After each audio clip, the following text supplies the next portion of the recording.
kept telling me he had no touch, he couldn't hit, he's playing like a sissy, he's missing, let me see your bus. I hadn't started dancing yet. A tremendous motivational first down, and Burns gets hurt.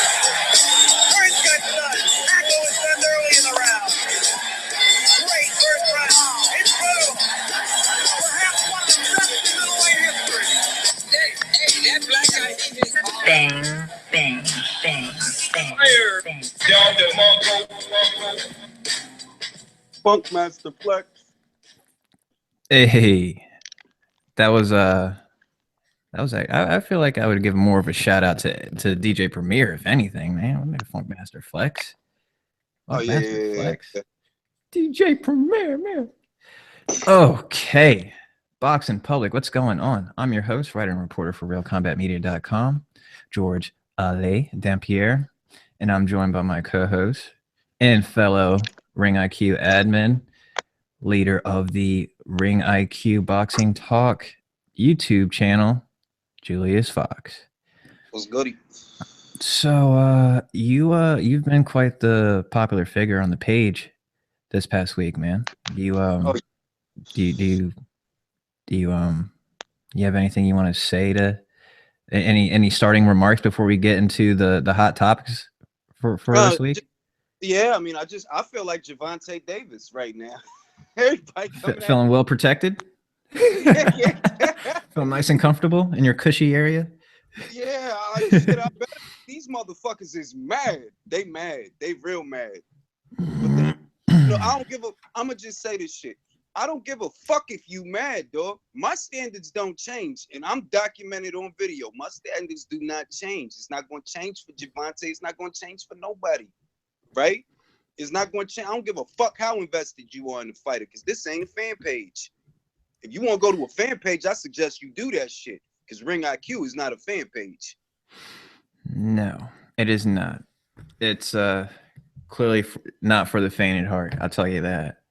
So let's basically, as you guys can see within the title, this is going to be a majority portioned on Kell Brook and Errol Spence, the proper attention that it's due. And here comes Mr. Bo, right on time, sir. Right on time, Mr. Bo. Truth and facts about boxing. Did you want to? Are we live right now? Yes, we are live right now. So okay. Yeah. So any type of comments you had to say about any members, any shit you wanted to talk on the members or admins that we have, you can just say that after. I'll just say it after. Yeah. Okay. Say that okay. after. So okay, I got. Wait. Where's the? What happened to the clap? Yeah, man. Where's the? Started the show live. What happened to the clap? Okay, here we go. What's up? I'm here I'm here basically. You listen, let me tell y'all why I'm here. I'm here because that light-skinned motherfucker over there who's Dominican and wants to be black, he has to be checked sometimes. So I got to come on here with my man Evan, and shout out to my man Evan. Bo can't check. I cannot be checked because all I got is facts. I don't got the Hey, look. Hey, shout out to my man Evan. Shout out to my man Dawood. Shout out to you, Dawood. Break the cigar open. Bo about to break the cigar open. Yeah, you know how they say, pull out a little liquor. You got to roll up a blunt for yeah. You about to empty out the cigar. So anyway, man, obviously, with the entry that we had on this show, obviously Tank Davis, Gervante Davis, and while I'm mentioning this, can there's the people out there saying Gervante Davis, cut that shit out? Like it sounds so white. Like that sounds so damn like mayo with Wonder Bread. Like that's so, stop it. It's Gervante. He's saying Gervante. Stop saying Gervante. As Fine, just they- like Bo has to stop calling Kell Brooks. Okay, Some give the motherfuckers man say respect, Chris man. Eubanks. He dropped that S for a reason. His Some mom knew what he motherfuckers was say Chris doing. Eubanks, like he Hillary Eubanks from Fresh Prince of Bel Air. You know what I'm saying? Chris Eubanks. Bank, not Banks. Banks. Yeah, because he had the opportunity to get Banks, but he lost his pen. So, Yeah, he loves so, Brook had to get his eye broke because of him. Yeah. so I broke that shit. obviously, guys, you know, we didn't talk much about Gervante Davis and the Liam Walsh fight because we knew what was going to It happen. lasted 3 rounds. He got him out in 3 rounds. It was I don't know. I mean, like I said, it was just what it was supposed to be expected. Dude, and Liam Walsh, man, this guy, I've never seen a guy get hurt and then drop his hands as a way to defend himself. Like this guy got stunned. He was like, "Okay, I ain't hurt." Boom, boom, boom, boom, boom. Yes, you are. You just put right back into place. It's like, damn. And speaking of epic combos to put somebody out, can we just a quick shout out to David Benavidez? Jesus Oh yeah, Christ. that was That amazing. shit was Mortal Kombat S. Yeah, that was like a 5-punch. It was finish him. Yeah, it was finishing. Flawless I mean, victory. damn, he landed 2 punches that got the dude stunned, and then an extra 4 they were just boom, boom, boom, and just ow. I mean, that was impressive. I mean, those are for me are those type of knockouts of the year. Yeah, Like when you can just cap them. It's not always just a one and you know made him go stone and he's going down. Been a lot of knockouts, man. That Collazo and Vasquez knockout was bad too. Yeah. Yeah.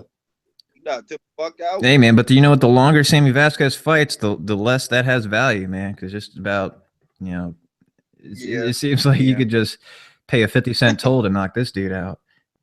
Yeah. So those are the 2 fights. I mean, just lightly touched fights. Ray Beltran, the guy he also had another great knockout. I mean, Ain't the one that made the guy seize? Yeah. Yeah. Season on the floor. I think they had to roll him out. Did they have to roll him out, or did he get up? No. He got rolled out on the girl. He got rolled out. He got rolled out. Damn. Like brace and all that. Shit. He had the motherfucking. He had the Krang shit from Teenage Mutant Ninja Turtles, man. Damn. He had the Krang around So they. that shit. He was hurt, man. They had to listen, he was pull him off with the helicopter. He was so fucked up. They was giving us updates about his health in the next fight. In the next fight, shit. Yeah. The man got hauled off in a helicopter out the MG. You know how they be having the NASDAQ shit rolling at the bottom of the TV? That's how they had his shit. Like, yo, we just talked to him. He's good. he said what's good to us. Damn.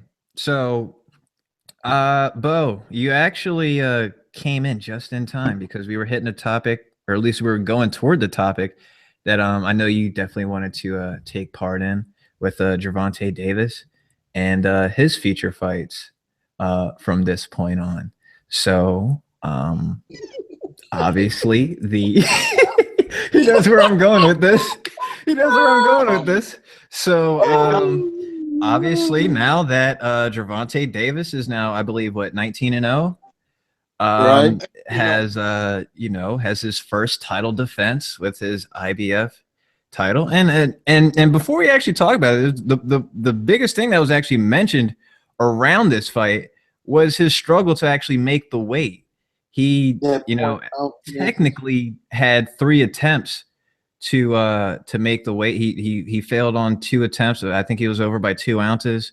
And on the second time, some guy, came with a towel to come dry the moisture off of him. I guess, I mean, shit, I don't know how much weight that could have possibly They gave him cut off. while he was on the scale too. Yeah, it made him go naked. They wiped him down. I mean, baby wipe He up had his ass bars. and everything. I mean, they did what they could, and he still wasn't. So they gave him another. I believe it took another 20 minutes. Came back and then made the weight. So but that's all besides the point. He took care of business, all that. So the main topic really out of this is Gervante Davis's plans from this point on. Now he is in the 130-pound division.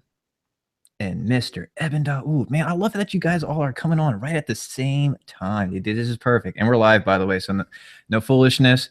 No, you can go ahead and call out your WBC Suleiman. What's up, baby? What's up, Jose?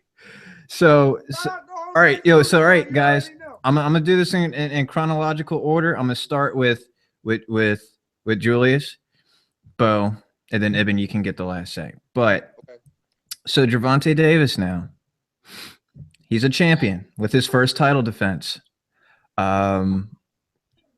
a not that great of a stacked division, really. He acquired his title from Jose Pedraza, who even at the time was supposed to be stiff competition. Wasn't really. So that only leaves one guy to be a possible test for him. And that man is Lomachenko. Hold on. Vasil Lomachenko. We can't say in a division where 4 guys got 4 belts that there's nobody, that it's not necessarily stacked. They're all 4 champions. Well, of course, there's champions all across the board. I mean, there's up to a point there was 4 champions in the middleweight division. That's not to say they were all somebody for Gennady Golovkin to acquire. Mm-hmm.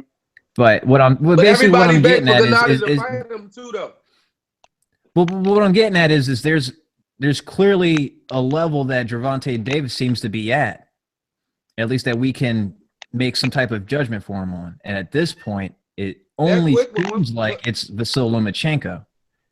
So with that being said, Vasil Lomachenko was mentioned to Floyd Mayweather at the post-conference of this fight as would it be something that you would have something planned in the future for Gervante Davis in the future. And Floyd Mayweather said, absolutely not. He said that there needs to be time. There needs to be marination. I need to go check I need to go check on the baby in the back. I think the phone's ringing somewhere. A line of stuff.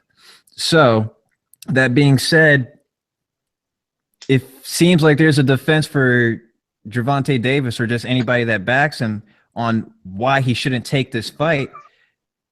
And I'll take my take on it. And like I said, I'll give it to you, Julius. He's fair game now. He's a champion. There shouldn't be any type of running around for anybody. But what I won't say is, and I made this point on my live video a couple hours ago, is that I didn't give it. I wouldn't. People are already quick on the gun to say that he's ducking already, or at least because of even going into this fight with Liam Walsh that he was ducking. I said he didn't even get the opportunity to duck yet. Like he just made his first title defense, so you can't say he's ducking yet. But the fact that all that followed afterward with the post conference is saying that you don't plan on even fighting Vasil Lomachenko, that already like that you pretty much just plagued anything Gervante Davis does or anybody he fights from that point on. As that's always going to be on the back of their mind now. It's like, all right, well, whatever. But you totally just disjustified Vasil Lomachenko, the guy in your division. You are fair game. You are a champion. You need a fight. Let's get to Julius, the meat of potatoes. Let's get to the meat of potatoes. And we could all answer at the same time. Do you guys think that Gervante Davis is going to fight Vasil Lomachenko next? Next? No, he was never going to fight him next. Hell no. Not just it's yes or no, yes or no. Let's keep it simple because we got to pass it along to everybody. No. Do you think he's gonna fight him next? Is that a no from you, Ibn? Yeah, that was a no from him. Right? He went to go get some papers. That's a no from me, Bo. No, he was Bo, you're awfully quiet, Bo. I don't think I muted you. I think you can. No. Like, where did next come from, though? That's important, though. Don't see, listen. Hold on. It's my turn. You're going to get your turn. It's my turn. Okay, go ahead. Now, the reason that is bad, we talked about this on the pod, and y'all heard what the fuck I said. that kid need to grow. I'm not mad if he decide to grow, but call it what it is. That shit is a dud. You know why? Because that boy want to fight you right now, though, and you're not saying yes. You're not saying yes. So if you're not saying yes, then what you saying? It's not algebra. You're not saying yes. You're not saying, all right, this is what we got. Da. I mean, I already knew off the top. Nah, he ain't gonna fight. Of course he not going. Why? Why would he? But you ain't saying yes, and this is boxing, and this is how it goes. That guy want to fight you, but you're not sure, or your promoter is not sure that y'all want to fight him. All right, that's a duck. Pure and simple. If y'all could sit here and tell me the Triple G ducked Ward when he wasn't even in his division, if y'all could tell me that Joshua ducked Wilder, even though Joshua was booked, then Wilder was booked, then Joshua was booked again, then Wilder was booked again. If y'all could tell me that one is ducking the other, but then that would have to mean that this kid is ducking that guy. By y'all standards, not by mine, by y'all standards. You can't say y'all. Well, let's you put saying it. y'all. You saying y'all to somebody. You're saying y'all to somebody who always takes the same. This has always been my stance in these situations. Yeah, he avoiding him. He don't want to fight him right now. Is he ducking him? No. It's the same thing when I said with Joshua and Wilder. I said, yo, he avoiding him. He don't want to fight him. I don't know if it's him or Eddie. He don't want to fight him. But when you say is he ducking him, he's not as mandatory or none of that shit. Not only that, the man just got the belt. So me being realistic and being a boxing fan long as I have and been watching boxing as long as I have, I know that when a dude get a belt, the first thing he going to do is not going to be to go fight Floyd. What the fuck they don't do that. They never do that. But this is what people asking for. This is what people asking for. That's not true. That's not true. How many people you're gonna be able to name 5 people who probably did some shit like that? I'm just it was never a fighter that was promising in any way. I'm just saying that it happens. That's all I'm saying. I'm saying that it does happen. Who the last person did that? Like it's some shit that don't happen. Who? A nigga like Errol Spence, right? Huh? Yeah, a nigga like Errol Spence. But who's the last person who did that though? Before him, Lemieux. Before him, Lemieux won the IBF title.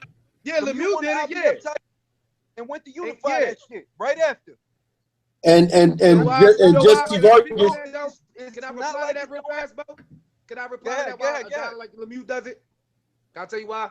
Because when you Lemieux and you look up your ladder, where the fuck you gonna go? That's cash out. GGG is your career high payday. You cashed out. That's why. And look, you in the middleweight division. It's not even more money fighters.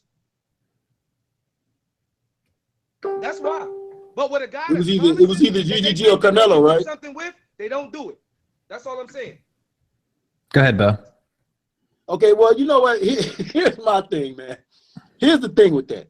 Now, because for those who will say Gennady Golovkin ducked Ward, they say it because there was dialogue between the two. There was back and forth. I mean, there are some people that will say it's a duck because there was dialogue back and forth going in between the two.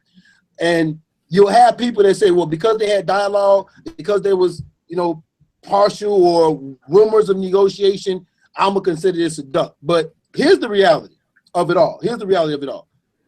One thing that we know that happens in boxing is nowadays, if you are a promoter and you have a guy that is your big money guy, you're not going to put him in a quick and dangerous fight right away. We've seen it before. Now, there are people who do it, and I agree. That's why I said, like, both sides have a point here because you've seen guys do it and you've seen guys who haven't, because the reality is if you're a promoter and this is your money guy or you're trying to build him to be a money guy, you got to get some money out of him. But you're not going to put him in a fight where he'll get beat so bad you can't sell him no more.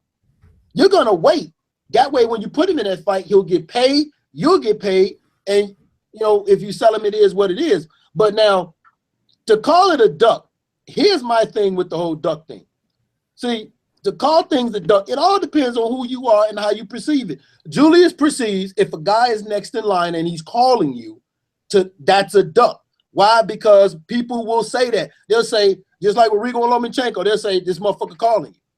Okay, well, he duck him. But is you in the same, like you said, are you in the same weight division? Is he a mandatory? So we've gotten away from what is supposed to be ducks to just saying it because this guy's next in line Now, and he's Bo, calling you, it's a duck. we gonna be civilized on this one. We ain't gonna argue. This is what I'm gonna say. Okay. I don't think that Lomachenko ducked Rigo, for example. I don't think that was a duck. No. People are saying Rigo ducking Lomachenko. Oh, well, vice versa. Okay. Them guys didn't duck each other. That not in my book, because they was in different weight classes. Rigo was at 122. Loma was at 126. If they can't find a middle ground, that's not a duck, okay? Because they're not obligated to fight each other. They're not in the same weight class. The reason that this seems like a duck, because it is true that it's not like there was some kind of formal deal, some kind of negotiations that was going on. The reason that it appears as a duck is because your promoter is very apprehensive. He appears to be at least apprehensive at the prospect of you fighting that guy. And unlike all these other motherfuckers that are in the same conversation, you two hold belts in the same division. You two are part of the top 10 in that division. You know what I'm saying? Mm-hmm. You guys are each other's competition. Lomachenko, Jezreel Corrales, Bachel, and Gervante Davis. All right? Now, motherfuckers got mad. I'm going to go back to Triple G. Motherfuckers got mad when he fought a mandatory that couldn't do nothing with him. Gervante just fought a mandatory that couldn't do nothing with him. Nobody mad at him, but y'all was mad at him. The guy that is not y'all, but the guys that always got some motherfucking shit to say. Golovkin been pro for 10 years. That's why they said that. Huh? Golovkin been a pro for 10 years. That's why they said it. Well, no, wait a minute. But I give you your point though. I give you your point though. Hold on, Eben. Also, another reason why they said it is because Abel Sanchez was saying that Golovkin could fight somebody from 154 to 168. So everybody jumped on that. See, that was another thing that they jumped on. Now, if that statement had never been made, there's a lot of people that wouldn't have no grounds for argument. But because that statement was made, everybody kind of jumped on that. And that's why I say sometimes the fighter gets blamed for shit that the promoter and the trainer say, man. Fact. And that happens a lot. And Gervante is getting blamed for Floyd. Yeah, and by the way, and No, by that's the way, true too, because Gervante ain't say shit. so He ain't real say quick, shit. guys. We have a second Caucasian in the room. Yeah, Shane has just joined What's up, Shane? Hands of Fire. What's good, Good, Shane. Space. I wanted to get him in here for this for basically really for the Kell Brook Errol Spence fight, just to throw a little bit of variety in here. I was actually trying to get some UK representation in here, but Lewis wouldn't fucking show up. I'm gonna slay them all. I'm gonna slay them all. I'm gonna slay all these. I'm gonna slay them all. Weigh in on Gervante. I'm gonna slay them all. Gervante. All right, yeah. So Shane, listen. Yeah, Gervante Davis, is he ducking Lomachenko? Not yet. It's approaching that territory, but not yet. I haven't been listening to the whole show. I just been listening about maybe the last 5 minutes. So I think the excuse of I'm just learning or I'm still, learning the ropes, things like that. I think that excuse automatically goes out the window once you get a belt. Exactly. Yep. And it's not the regular belt or the interim belt. He's a full-fledged champion now, and he beat a better than average guy to get that belt at Draza. So I don't think he can't have that excuse anymore. He's a champion. Champions, you either fight number one contenders or other champions or legit contenders. But I don't think he's ducking Lomachenko yet, but getting dangerously close to that. So I would say give it another 2 to 3 fights at that weight class. I would say no more than 2 actually. And if the fight doesn't made or close to getting made, then yeah, it's Let me say one thing. I find it funny because I was one of the guys who said since Jerry had a title and Lauder was calling him, he got to fight that man. Now everybody remember that, right? But the same motherfuckers that was riding with me about that, they the motherfuckers that saying Davis don't have to take this fight right here. I noticed that. I noticed that shit. Like, come on, yeah, because I told people straight up. I said, listen, I don't 100% agree with Floyd and them doing, but what I said was, I get it because I know what he's doing because this is what I expect because this is what they do. Yeah, and that's basically a lot of times people get that misconstrued with like you agree or that you're saying that or like you're protecting. No, I'm not protecting. If you got you're right, belt, you fair and game. and that's You said- essentially how I, why, Julius thinks I'm being political by, with my certain answer. But here's the thing. At the same time, while I understand from a fan's point of view, you're upset about this. This is you're like, what do you mean you don't want to fight this dude? But they only upset But because if it's Floyd. but yeah. No, They're but upset because listen, it's Floyd, because- but listen. no, All right, but you know what? no, All right, you know what, no, wait, Bo, wait. I'm glad you said There that. were- Hold on, There Bo. were other Hold on. champions. There were other No, champions but that hold took on. down that fight with Lomachenko. Nobody. But there was is only a upset. post made about Wait a minute. Gervante Davis. Oh, one at a Hold time. on, wait. We gotta address that shit because Floyd has the least fucking reason to do with why I'm up in arms over this shit. No. I'm not talking about you. Wait a minute. Hold on, Julius. I'm not referring to you. I'm talking about, we know there are people that are mad about it because it's Floyd. Because when the and you're other right. champions didn't fight Lomachenko, And you're right. none of them Bo, made you're a post right. about it. You made a video about it, Yeah, Julius. Bo. I But talked about it. listen, Bo. You're Nobody absolutely else right.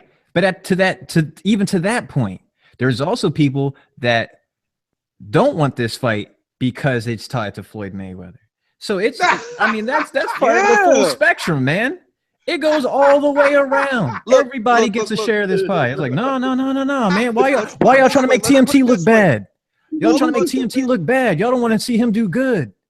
He's a black man doing his thing, man. Why y'all want to see him struggle? Like it's out there. All of us have been on the page. We've seen what the dialogue is. And basically, it's that Gervante Davis at this point in the juncture is not prepared. And that is a load of bullshit. He's a world champion. When the fuck is he gonna be prepared? I don't think him being unprepared is bullshit. I think it's true, and I think so what that is true. You got the belt. Exactly. Look, if you look. So say that. Don't say it's bullshit though, because it's not bullshit. No. Well, this is what it all boils to a certain down degree, it is. It's bullshit because the promoter is saying, I don't want that. Like, for example, when Freddie Roach said, I don't like Terrence Crawford for Pacquiao, everybody was, Pacquiao's fucking ducking. Look at what Roach said. But it's the same thing here with your promoter. Your promoter said, I'm not ready. That's ducking. That's why I'm saying man. You gotta call it bullshit, though. Look, man, both of those are the same instance. The promoter is protecting the fighter. Okay, it's the same shit. Now, when I saw Freddie Roach doubling back on what he said, I said, yo, they don't want that fight, dog. They don't want that fight. Mm-hmm. Floyd Mayweather doing that. And I'm saying, they don't want that fight. It's the same shit. That's calling it down the middle. I'm looking at the same motherfucking thing, and I'm saying the same thing. They don't want that fight. That makes it a duck. Yeah. You don't want that fight and you don't believe. And just that to top that point, just to top this point off, because I don't want this to consume the whole fucking pod, but it comes down to basically to just that. Us fans want to see the best fight possible. That's our only interest. Whoever makes money, that's none of our business. We don't give a shit about who gets what. I don't know why. It's not. You can say boxing is a business all you want, but it's a sport first, and that's all we care to watch it for. But at the end, for guys who are immersed in the sport and know what goes on and how it goes, you understand why it's happening. It's fucked up. You don't accept it, but you see the practicality of why that's happening. Okay, and you can just, it's basically like when your mom says or when you were a kid and you're like, hey, I got in trouble for this, but you just went and do that. Like, well, that's because I said so. It's basically, this is boxing's parent moment where he said, because I said so. Yep. It's because I said so. Like that. That's basically exactly what this is. That's all it is. And either way, you just kind of have to deal with that. Look, I'm not saying that motherfuckers is wrong for knowing better. We all know better. That doesn't mean that you condone it. You know how it works. Just like you know that sometimes cops act stupid and do stupid shit. Yeah, you know that, but that don't mean you condone it. Right. And this is the same thing here. I know that he's protecting his fighter. It was the same way any other promoter would protect his fighter. That doesn't mean that I condone it. So knowing that that's the way that the business works doesn't necessarily mean you're signing off on that you co-signing that. Like, oh yeah, well, he should do that or he shouldn't. Like, nah, bro. I know that they don't want him to fight him. I'm just saying that I'm not cool with that. Why? Because we need to narrow down how many of these motherfuckers call themselves champions. If you saying you got a champion that is not prepared to defend his title against another champion, then he shouldn't be a champion. He should not have a world title if he is not prepared, because that's a bullseye, and it's always been that way. Hey, Go ahead, listen, Shane was about to say something. So like a lot of times when people like claim somebody as a duck, it's because that fighter will get called out by like 2 fighters. And it all depends on which fan base you're on. If you're on the fan base of the fighter that he doesn't fight, then all of a sudden it's a duck. So like Carl Frampton didn't fight Rigo, but he fought undefeated champion in a weight class above Leo Santa Cruz. So, All forgotten. But, you know, like in the instance of Canelo, who didn't fight Golovkin, it's not like he went and fought one of the champions there. We know who he fought. His last 3 fights have all been shit. So, but a lot of these times you get in a situation where a fighter will get called out by fighter A and fighter B. You can't fight both the motherfuckers in the same night. So if you fight one, then everybody will label you as ducking the other guy. but Frampton, so what it's like, Frampton did, my fault. my bad. No, I'm Like- sorry, Shane. Go ahead. No, because I was So wrong. Go let's ahead. say he doesn't fight Lomachenko this year, but let's say he fights Tevin Farmer. You know, that's a good fight. And that would essentially be like a Carl Frampton going up instead of Arrigo to Leo Santa Cruz. And like I was saying, it's basically almost all forgotten. Like Joseph Glover was trying to make that point. You know, through a post. It's like, oh, well, people forget about, people are talking about, ducking, but forget about Carl Frampton. And essentially it's because, yeah, I mean, he went away from it. That's why I'm saying if Gervante Davis were to go ahead and just proceed through his career, because you started this whole thing out, Julius, was saying if he's going to fight Lomachenko next. Obviously not. But if he were to at least make some type of effort to show that he's going up with skill level as far as his opponents, people are going to be okay with that. So First and foremost, let's address this. Carl Frampton ducked the shit out of Rigo. So did Scott Quigg. So did Leo. Wait. I'm gonna make my point. Why did people forgive, or why were they so passive on Carl Frampton? Because he still had a good fight after that. He still had a good fight. Leo Santa Cruz versus Carl Frampton was a good fight, and it wasn't an easy fight. It wasn't a lighter touch. That was a fight that he could lose. That's why they were forgiving of it. Now, say we're talking about Canelo. If it were Canelo and Canelo said, you know what, I'm gonna fucking fight Lemieux, motherfuckers would have forgave him for that. Like, you about to fight Lemieux. Or Daniel That's a Jacobs. good ass fight. That's Or Danny Jacobs. Yeah, or Daniel Jacobs. Or Danny Jacobs, or one of the Charlos. If he'd have said, you know what, instead of worrying about Golovkin, I'm going to unify all the titles at 154. If he'd have said that, motherfuckers wouldn't have been able to say shit. But that's not what he did. And that's basically the underlying principle when it comes to Carl Frampton. That, yeah, we all know that he ducked the shit out of Rigo. We know that. But he still had some good fights. So you can't act like he wasn't doing nothing. To this day, I'll tell you, he ducked Rigo. To this day, he's still ducking Rigo. You got to remember what he said. He said it when they asked him, "Yo, are you gonna fight Rigo?" He's like, "Yo, I don't got no reason to fight Rigo." So Yo, they have fought for no Rigo's intention. belt. Him and Quigg fought for Rigo's belt, and Rigo was the mandatory. They took it and made Rigo the mandatory. Yep. They all ducked him. But again though, it did kind of go forgiven because he fought tough opposition. Yeah. Like, dude was like the fighter of the year. I think I had to give him fighter of the year. No, he won fighter of the year. Well, yeah, y'all gave him fighter of the year. I said Lomachenko won that shit, but I mean, yeah. All right, so Tank fights like Tevin He Farmer. ain't fighter of the year for fighting Roman Martinez. If he fights Tevin Farmer, listen, if he fights Tevin Farmer, you know why I respect that? Because first of all, that's a southpaw and that's a slick southpaw. So for real, I could look at that as a pace fight for the next fight. See, I could Plus, look they at got that beef. a lot of ways. They got beef. They got real beef. Tevin Farmer had been got- calling out Gervante Davis before he won the title. And you know that, Dawood. Right, you come on, man. All right. So if he's fighting people like that, would that be a duck of Loma, or would that still be a respectable other fight instead? But like, Nah, well, it's that's still what I'm dumb. saying. Well, that's what I'm saying is that like You can't. you're still dumb. showing effort. It's not like it's not like you're trying to still build that reputation that you're some, the future of boxing, the next Mayweather, and you're beating whoever the fuck from Wales. If he Let's change the characters, Shane. Let's change the characters. Is Carl Frampton still ducking Rigo?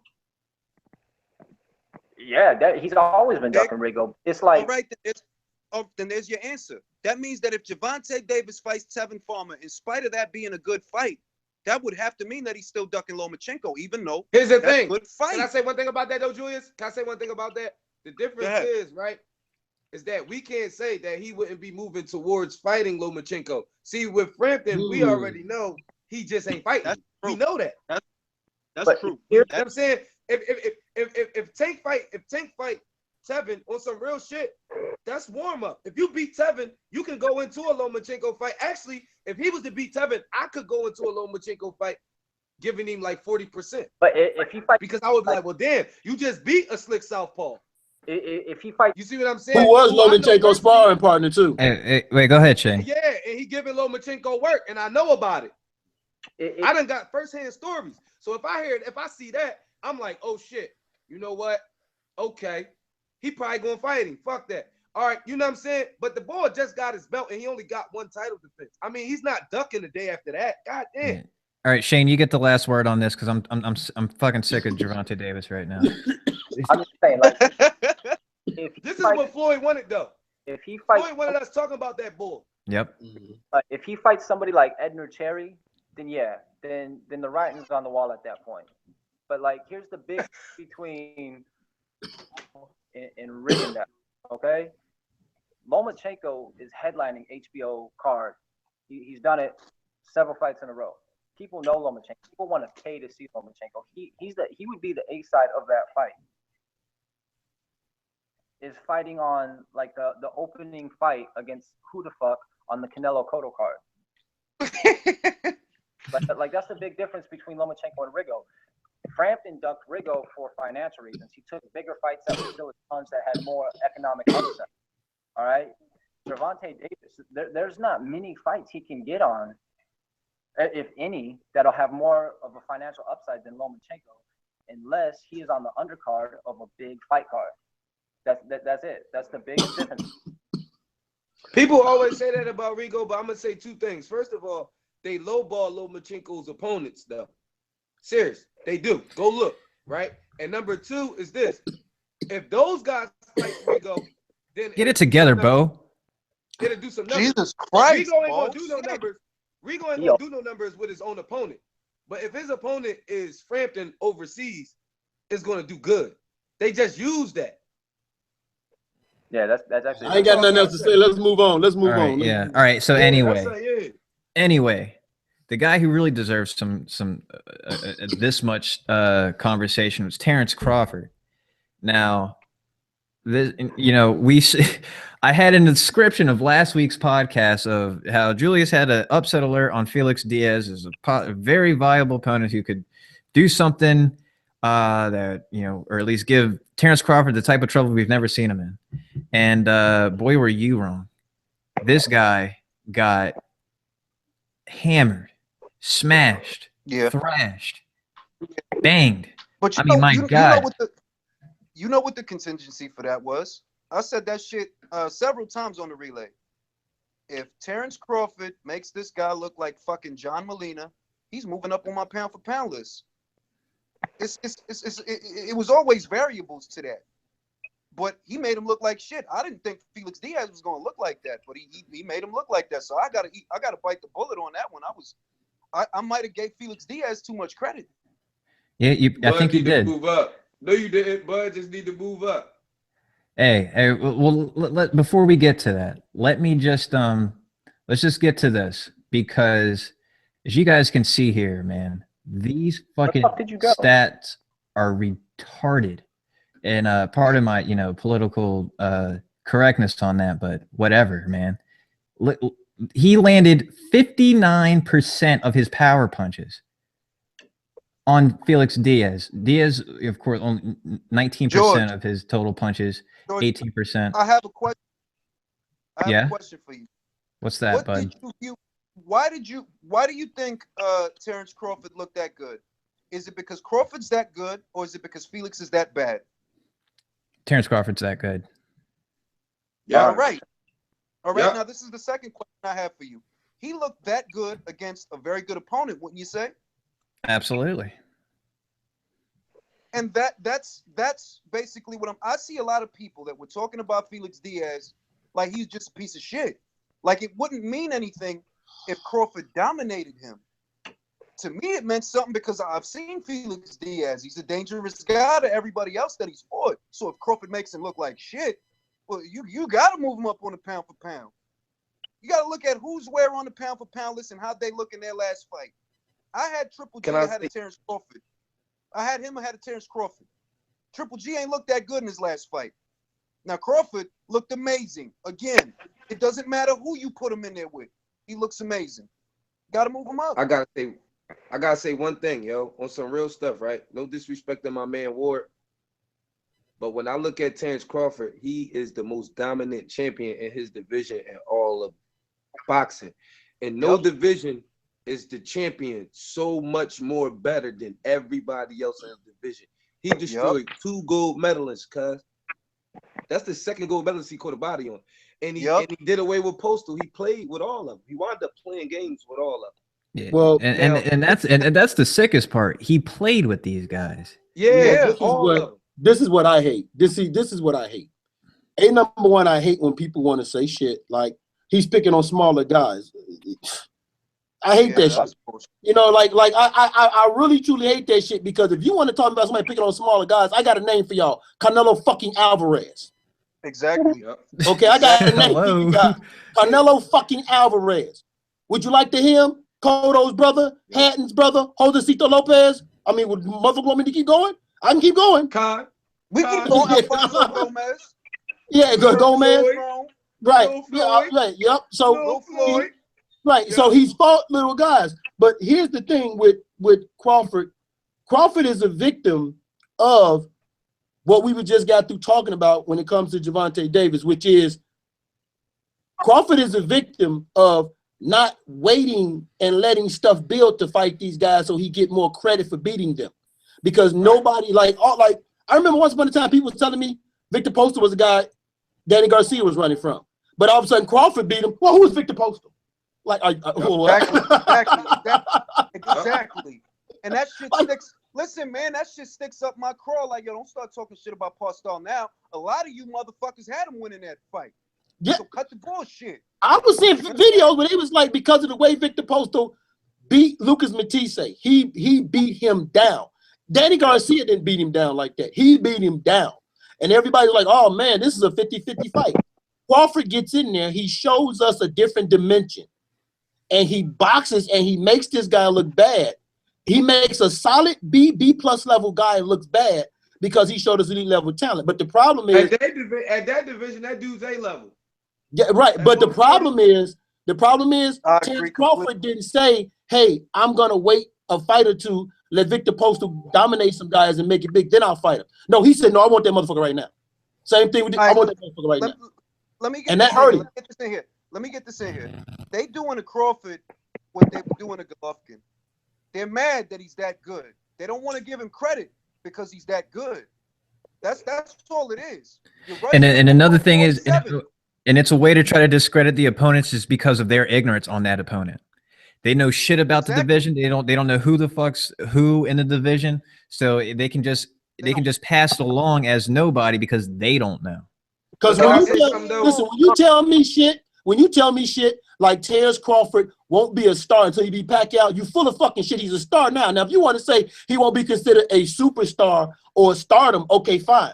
Because when I look at Lomachenko and I look at Gennady Golovkin, they're getting that treatment that Crawford should fucking be getting also. Yeah. Well, they look for reasons to discredit that man. He's getting that Floyd treatment, and he always will. They will always look for a reason to discredit him. But so the two most dominant champions in their weight classes, like we said, are Crawford and Golovkin. Like you can't really argue that. But here's what impresses most about Crawford. Like if you look at Triple G fight after fight after fight, how much does he change stylistically? Not at all. That's a good point. That's a good point, Shane. If you look at all of Crawford's fights dating back to last year, from Lundy to Postal to Molina and then now to Diaz, every fight he fights differently. And every fight he is just as effective as the one before that. That's because he's a god. He's a god. Crawford is a god. He's like Achilles, but from Can I Omaha. say something? Can I say one thing though to one of the points that Julius was making about Golovkin? Now I was glad you said that, right? Because I'm a Bud fan. All y'all know that. I want Bud to move up too. But look though, this is the difference. I don't. The reason why I want him to move up is because of this. He's toying with everybody in the division. The gold medalists, the contenders, it don't matter. He's toying with them. At this point, I want to see him in the fight because I think he's very good. And you're right. And you know what the funny thing is like they had Ndogo there, Dojo, whatever. And Dongo. If he can get Ndogo, listen, they had him ringside. I mean, they had him ringside, you know, presented almost like, all right, man, here comes the big threat. This is the guy. And it's funny because it's like, damn, I feel like I just went through this with Postal. Like, we just went through this with Postal. So it's like, this happens, and we'll be saying the same shit. All right. Let's talk about Ndongo for a second. This is a guy that went to people's backyards and kicked motherfucking ass. That's reality. Listen, he kicked ass. He went to Russia. Hold on. He went to Russia. He knocked that motherfucker out in less than 1 round. Less than 1 minute. He go to Ricky Burns. Fuck around. Less than 1 minute. He knocked it out less than 1 minute. All right, and he went to Ricky Burns' backyard and he boxed his motherfucking socks off. But if Crawford beats him in good fashion, what are they going to say? That Ndongo ain't shit. He ain't shit. Like, bruh. Listen, what I'm saying. So that goes to Ibn's point is to just move up, but in a way, thank you. Thank you. So it goes to your point though. But here's the thing though, it works in 2 ways. In a way, it's like going through college courses. You got to do those stupid ass classes that got nothing to do with your major until you actually get to the shit that you really got to do. So essentially, that's Ndogo. He has to unify in a way, like in a way, he has to just unify, get it out the way, and then move up. There's an elephant in the room you guys are missing. There's an elephant in the room that you guys are missing. If he goes up to 147, all the top guys are Al Heyman guys. Would they be willing to make a fight? Oh, absolutely. The first, like Bo, that's last year. That's last year's problem. These Top Rank and Al Heyman have realized how truly hurt they've become. But wait. But what I'm saying is, Al Heyman is trying to position a super fight with his top guys at 147. The only fight, if Bud goes to 147, the reality is, if Bud goes to 147, the only fight you're looking at is Tim Bradley or Manny Pacquiao. And he ain't gonna fight Bradley. Those have to be the only 2 fights you have to give him because he ain't gonna fight Bradley. I just want to know, why is it when he mentioned Ndongo, Thurman, and Pacquiao, everybody in mainstream media only heard Thurman? No, there was 2 other motherfuckers' names he called too, y'all. He called 2 other motherfuckers' names too. Listen, man. Yeah. There's also the big Pacquiao fight that's looming out there. But I mean, Jeff Horn. Yeah, I'm talking about. Well, apparently the recent news with Freddie Roach, it might just be Jeff Horn that Terrence Crawford might be coming around the fight. He did that before the Vargas fight. Don't drink the Kool-Aid. He did that before the Vargas fight. I know, and listen, anybody that plays into that damn game, like, listen, Freddie Roach has a way of manipulating audiences as well. So, but look what I'm saying. I don't want nobody to get misunderstood, right? I'm not against him being getting the undisputed championship if he can get the Ndongo fight next. I'm not. But what I'm saying is, you want to see the fight. Right? You want to see a fight. I get it. Fight. Right. That's what I'm saying is he deserves to get an undisputed title ranking. Like, he deserves that. Like, he earned that much. But what I'm saying is, even after that, what are you going to do? Because there's nothing there. Mm-hmm. Listen to me. Well, that's what I'm saying. That's where he moves up from. Wait a minute. If Terrence Crawford becomes the undisputed champion at 140 pounds, that puts him in a position that he's not in right now. Now he's just a good fighter. Now, his marketability goes through the roof. He goes to 147 as an undisputed champion. He's held every fucking title. He's the next Floyd, except Floyd wasn't undisputed. But this guy would be. And I think one of those belts, but one of those belts, if you're undisputed, but for one of those belts, if I'm not mistaken, for one of those belts, if you're a champion of that belt, you can challenge the champion of a higher weight division.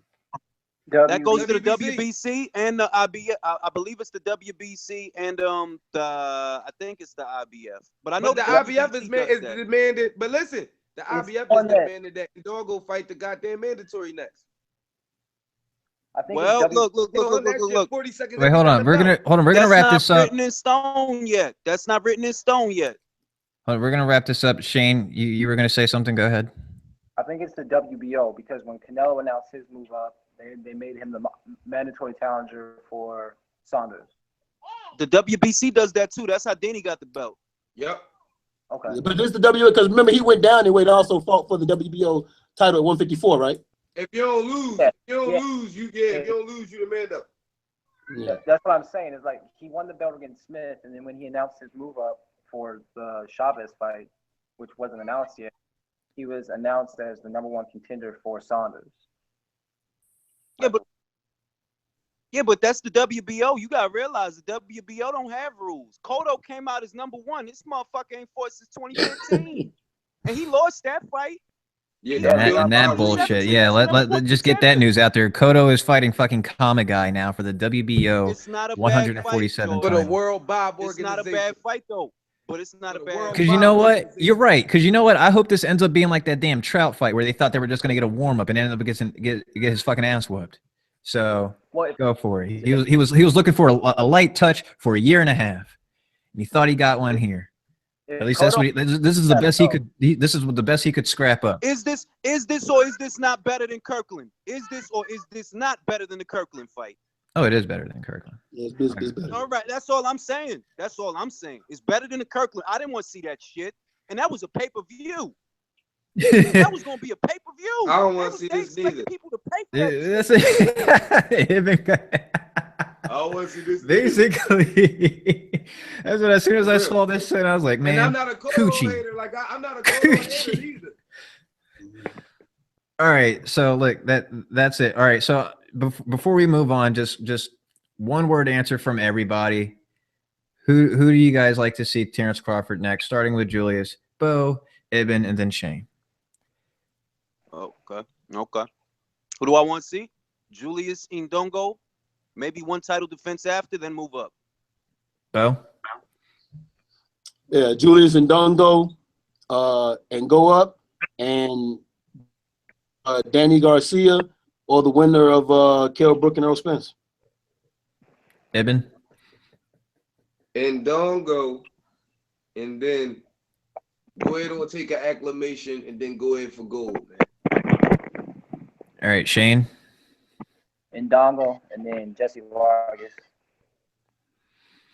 And I'm thinking Ndogo, obviously, just like all you guys, and Ibn, I'm kind of like on par with you. I'm thinking it's going to be an acclamation fight for that 147, and I'm almost certain Terrence Crawford wants that damn Danny Garcia's fight. I know for a fact he wants might that fuck fight. around and retire. Danny Garcia might fuck around and retire. You want to fuck around and retire and become a barber, right? August. Hey, He be cutting hair at his damn barber shop at the Ain't no fight punk, Sean man. Porter, George. I'm They're trying to trying tell to y'all. make him fight Sean Porter. Danny ain't no punk. Trying to tell y'all. I don't think. All right. Yeah, but you know what though? That I don't Sean think Porter fight Danny's actually punk, is a good man. fight I for think Danny. He's a real dude. It could be. Yeah, you're right. No, that Sean Right. Porter fight is a good fight because when you think about it, Danny needs you to come at him. Porter's gonna come at him. He likes you to come at him so he can get his punches off. He don't like to chase you. That's what his All problem right. was with Keith Thurman. All right. Okay. That's Ibn, enough. All right. Ibn, That's enough, Ibn, guys. Ibn, wait, Guys, wait, we wait, are not. Ibn, No, wait, no. Listen, it's over. I got It is Ibn, over. wait, We got to I just gotta talk ask about you this Kell something. Brook fight, man. Just one thing, man. Go ahead. Finish. Tell Last Danny point. not to take the fight, man. Tell him not to take the fight. No, why? I ain't doing that. Go Hey, out look, with man. Garcia. Listen. All right. Fight, To man. end that point, Go I out don't know. with I feel like he. I don't know. I mean, I feel like Terrence Crawford might whip that ass. But you know, He gonna different have story. to. We got to. You know, I know amateurs are a different story, so we just got to see what it is. Anyway, man, because I this want is to only see entitled that. USA versus UK, and we spent I can't even see how much time, a good amount of fucking time. Yeah, about a fucking hour. God damn. All right, so that's done. That's last week's news. Kell Brook, Errol Spence Jr., Bramall Lane, Sheffield, Yorkshire, UK. Going to be viewed on Sky Sports in the UK box office. That's a little pay-per-view. I'm sure they're only going to pay about $20, which is great for them. Which this would have been like $90 here. be Showtime here, luckily, since it's taking place over there. Big event, guys. This is in the, Sheffield. Like I mentioned when this first was announced, this is about the best action Sheffield's probably seen in about 10 years because their soccer team sucks. Shane, I'm sure you're familiar just how bad Sheffield is. I don't even think they're in the fucking championship. That's the second tier. They just earned their way up to the Premier League. Did they just get their way into the Premier League? Yeah, only for one season because they'll go back down. Yeah, they're gonna go right back down just like Middlesbrough. So fuck them. So their local boy will be taking on the big bad American, Errol Spence Jr. This fight, people were talking about the undercard was going to be pretty decent. I didn't really see any notable names other than George Groves, who'll be taking on Fedor Chudinov of Russia, who's 14-1. Chudinov, fuck, whatever. First of all, I'm not really cool with Russia right now, so I will deliberately fuck up their names if I have to. So, whatever, because they got all of our secrets anyway. This guy Fedor, his more notable fight was, I guess he came off a majority decision from, God damn it. Oh no, I just lost his name. Felix Stern. There you go. Got a majority decision back in February of 2016 and hasn't fought since.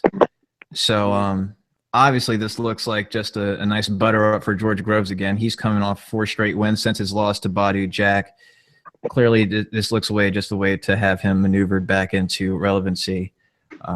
So that, like I said, and then I believe David Allen, the guy that Luis Ortiz knocked out on 2 days notice or 2 weeks notice, is also fighting on this. So if that's supposed to be a great undercard, then maybe our standards might need to be prioritized. Anyway, Kell Brook, Errol Spence Jr., you guys know for prior podcasts before this, I had the hardest time coming around on who I thought would win this fight. Took into account that these are both, you could say that it was the best competition that Kell Brook has fought up to about September of last year, where he fought Gennady Golovkin. Clearly got, smashed there. We saw what happened. Eyebrow broken and all that. Had to move up in weight, all that. Hasn't fought since then. Give some time for his eye to recover, and he's now going into the number one mandatory defense, that is Errol Spence Jr. Errol Spence Jr. is coming off of his knockout of Leonard Bundu, and I think people tend to forget that was his last fight. That was back in August. So both these guys have got. No, his last fight was Chris Algieri. No, it wasn't. It was Bundu. No, it was Bundu. Chris Algieri was in. Chris Algieri was around June and July. Yeah. I remember because I was watching that shit at work, and I had a different job when he fought Algieri. Exactly. Yeah, I remember the same exact circumstances. Julius, that's exactly how I remembered it. And so this was back in August. So both these guys really haven't fought in quite some time. Obviously, their first fight of 2017. So different circumstances, of course. Kell Brook had to recover from his eye, and basically time to acclimate himself from coming back from 160. Which I mentioned this is because it's going to play a role into at least to how I ended up picking the winner for this. So I'm going to just go through my little summary of everything on how I came to the decision that I made, and you guys can chip on what you guys think. So basically, let me just go from the start of how everything was. It was tough for me because both these guys, again, are massive guys for the 147 division, but skill sets differ for a little bit. For me, offensively, Errol Spence is the better fighter to me, but at the same time, I think Kell Brook is better at defense, and boxes a bit better. So it was always a thing for me that I just couldn't really equate. I had to play out the fight numerous times in my head on who could win this and how the fight could possibly play out. And even up till Tuesday of this week, couldn't figure out what it was going to be. And then, thank you, Sky Sports. came out with Behind the Ropes. It was a little series on a bio on both of these fighters, you know, through their training camp and how they're going through everything. And totally two different episodes, or at least for both guys. But for some reason, Sky Sports was really harping on the idea of trying to make Errol Spence seem like some fucking cowboy. It took about 10 minutes of just fucking Texas. This is Texas. We like steaks and football and basketball. We run off like all. I mean, it was about 10 minutes of just okay. We get it with the fucking American nostalgia of cowboys and Western films. For fuck's sake. So you gotta give it up, man. So yeah, man. So then they eventually finally got down to this dude actually training and shit. But what you're seeing is this guy. I mean, again, man, you're just reminded just how fucking big this dude is, and he's currently actually among his sparring partners is Jamel Charlo. You know, recently just moved up into the 160-pound division. Top notch sparring, if you ask me, man. This guy, I mean, he's clearly preparing to fight a bigger guy and to deal with bigger power. And along the way, the Showtime's even had portions where they've talked about, you know, epic sparring stories, which is always just, there's always like a little underground stories throughout boxing of like, oh man, you know, like Timothy Bradley or Terrence Crawford, you know, his rise to prominence was how good he did in sparring with Timothy Bradley, you know, and with him and with Errol Spence, you know, it's rumored that he bruised Floyd Mayweather in sparring and that he completely aired out Adrian Broner. Yep. So, you know, and you just realize, and I said it's in my live video, it's like when training, it's like the education. It's like, oh, well, that's sparring and that's whatever. Look, it's the education that he's getting in that. That's just so, that's too valuable to ignore, you know. And I get, they showed it with Kell Brook. He's sparring a super middleweight. The guy, I have no fucking clue. I never heard of him. I mean, they had him, you know, talk a little bit. Never heard of him. So obviously the class makes a difference. And then when it came down to it, man, when I just started hearing, you know, both fighters talk and how they really focused on this fight, it just hit me in the head when I just started hearing Kell Brook. It seemed that for me, he seems to be more excited about the whole event of this fight. He seems more amped up that he's actually fighting in front of his home crowd, you know, with the pay-per-view, and that it's a competitive fighter. And it seems like he's building up more of an allure that he's doing this. And even if you ever look, and he seems to be more caught up into showing people his training videos, flexing and taking Instagram pictures.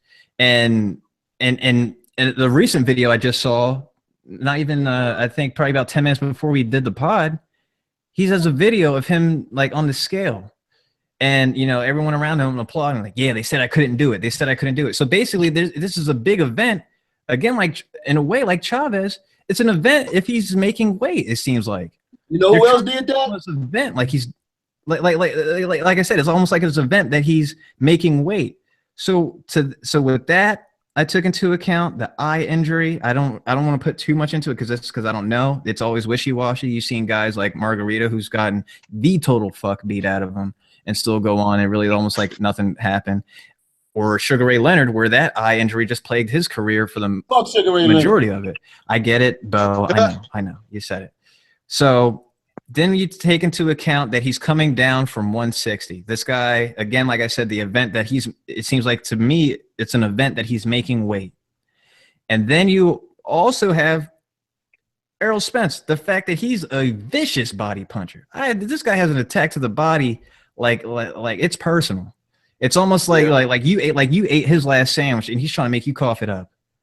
Yeah. Like that's the way he goes about it. So with all that summed into everything, I got to pick Errol Spence with a late knockout or a late stoppage. And basically that's just, you know, how I came to it. Because of course it's not going to be a knockout. I feel like Kell Brook is going to do whatever it takes to stay in the fight, but I feel like everything's just going to it's just going to sum up to problems for, you know, for Kell Brook.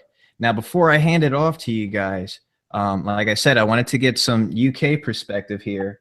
So I got, you know, a fellow member Chris Conroy. He wasn't able to join us, obviously, because this podcast is, late for him. It's about 3:40 in the morning right now over there. And he had work in the morning, so he wasn't able to. So he was able to send me a video. Oh, shit. Well, yeah, he was able to send me a video. So I'm going to try to get this set up real quick. Hold on. Let me just see if I can get it changed. Why can't I, switch it out? While you doing that, can I say one thing? Offensive and defensive fighting. Fuck it. It's not working. Okay. Question number 1. Significance of the fight. Does the winner become the best welterweight in the division? Do you want the short answer or the long answer? The short answer is no, and the long answer is fuck no. When you've got a guy like Keith Thurman in the division who's unified, sitting there holding 2 belts that is unified, then you can't say that the winner of this fight, Kell Brook and Errol Spence, who is up and coming basically, is going to be the best in the division. You just can't say that. If the winner of this fights Keith Thurman, then you'll see who the best. That will determine who the best welterweight in the division. Until that happens, then for me, Keith Thurman is the best welterweight in the division. Now, the question I asked him was, if the winner of this fight becomes the best fighter in the welterweight division. The reason why I posed it is because, of course not, because it seems like Kell Brook, like I mentioned, is the second best welterweight to me at this time. But considering how the performance looks, it could possibly determine it. So that's why I had posed the question, but I'm going to let him continue. For me, Thurman is the best fighter in the division. Fuck it, man. Damn it. What the hell just happened? All right, go ahead. Thurman is the best welterweight in the world. I agree with that. Well, that's what he's saying. Keith Thurman in both of their fights right now. But yeah, so the answer to that is no. The significance of that is they will not be the best welterweight in the division. Who has more pressure on them? Right. Well, a lot of people will think that, will say, and rightly so, that having the hometown advantage and having 35,000 people behind you is an advantage, which it is. It can sway some swing grounds. It can sway the judges when the crowd reacting. I mean, you saw it in the fucking Golovkin fight. As soon as fucking Kell Brook touched Golovkin, hit him with, he punched him in the face. Wow, did you see that? And everyone fucking going crazy and that fucking, yeah, it happens. People are gonna get punched in the fucking face, you know what I mean? So the reactions can sway the judges. So it is an advantage. But on the flip side to that, I think it does add that extra bit of pressure. So I'd say the more pressure was on Kell Brook in this situation. Yeah, I mean, Errol Spence, I mean, it's his biggest fight. He knows. You hear it from his interviews. He said, look, this is it for me. This is what I've been working towards. So this is obviously his biggest test, his biggest fight of his career. And it'll determine what he's going to go on to do, basically. Do you know what I mean? Well, maybe not determine it, but it sets a precedence for how he's going to be in the division. But I'd say the more pressure is going to be on Kell Brook in this fight, to be honest with you. So, all right. So he has a second part of this too, but I'll play it a little bit later. So with that being said, guys, what do you guys think about as far as how I came across, or at least came to my decision? Did I get anything wrong there? No, but can I ask a question though? Sure. I want to ask Shane. Hey Shane, can I ask you a question? Yeah. Hey man, do you watch movies? Of course. Have you seen this movie called The Last Action Hero? With Arnold Schwarzenegger? Yeah. Yeah. There's a scene in there that I want you to play all the time. There's the part where he asks him to save Schwarzenegger. What did he tell him? I don't do fiction. So when you praying for Kell Brooks to win, remember, God don't do fiction, motherfucker. Phew. Okay. Wow. Spiteful. You come on the show and you go against me, this the shit you get.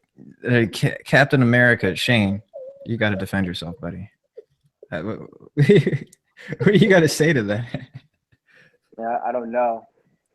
It's an Arnold Schwarzenegger movie, so it wasn't even that good of a movie in general. So, but Jean-Claude Van Damme was in it, so I'll give it credit for that. But he played himself, so he wasn't even that cool either. Well, you said you're a clown for watching C-level movies. All right, so Shane, man, who do you have? Why and what goes down, man? What takes into account? So I'm not going to be a fanboy about it. I'm obviously realistic enough to know that it's a 50-50 fight, and that for all the reasons that you said, and that I know everybody else is going to say why Spence is going to win, it's definitely realistic and possible.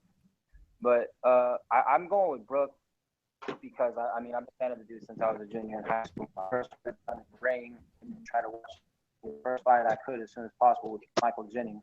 That was back in 2010, and I've been a fan ever since.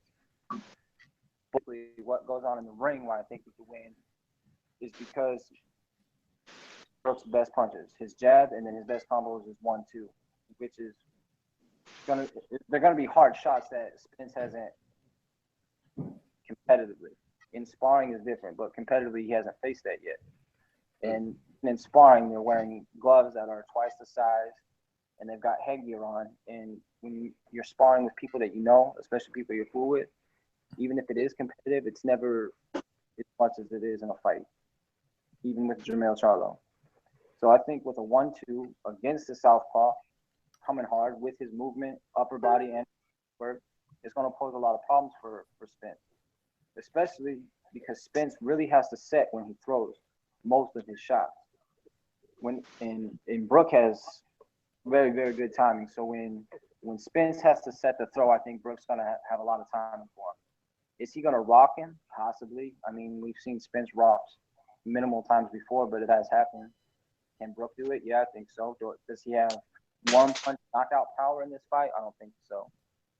But I've got Brook, late UD, or late stoppage, possibly a UD, most likely. But that's who I'm going with, and that's why. He's got good footwork. He's smart, crisp combos, accuracy, decent power, and like I said, I don't think his power is enough to necessarily starch Spence. I think it's enough to maybe make him second guess throwing a lot of the shit that he does. Interesting. I like your reasoning. Well, since Mr. Captain America here has so much to say, I'll let Bo go ahead and explain himself.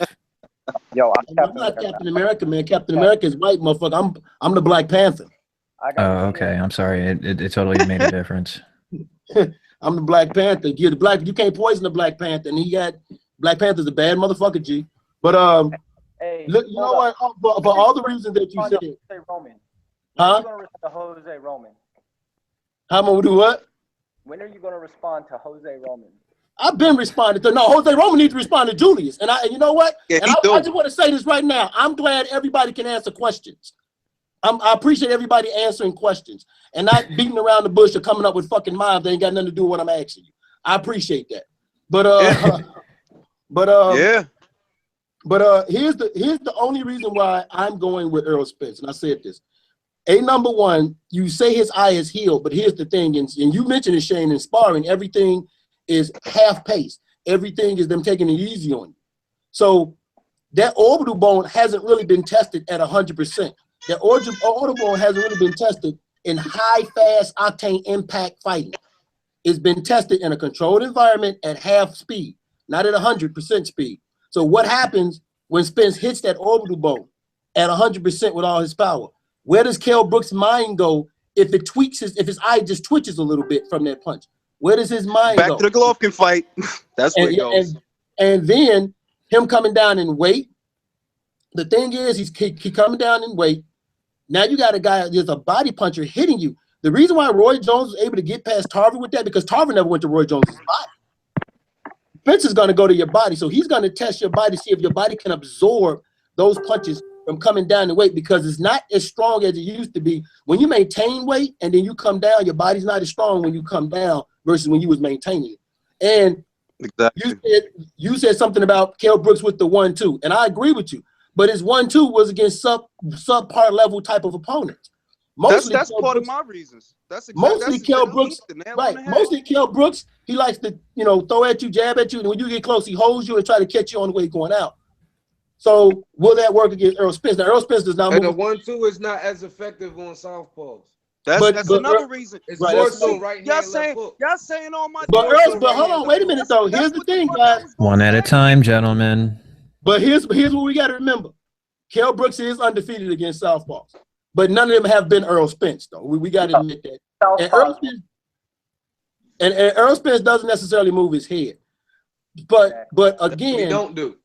right? He don't. But the one only reason why is you mentioned it earlier, George, about Earl depends on bullying you and getting you to move back. The one thing Kell Brooks does do, he will step back to create space to throw his punches. The next thing you know, where is he at? He's up against the ropes. And that's where you don't want to be with Earl Spence. Exactly. Because then he's gonna go to the if Earl body, can get get you to to throw drop pity pat your jabs hands and move punch back, you right in that fucking. he got you. Yeah, he got you.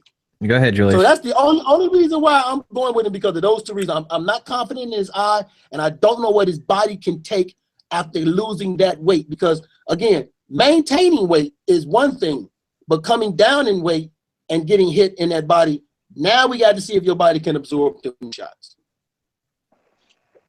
Julius, you're on. Exactly.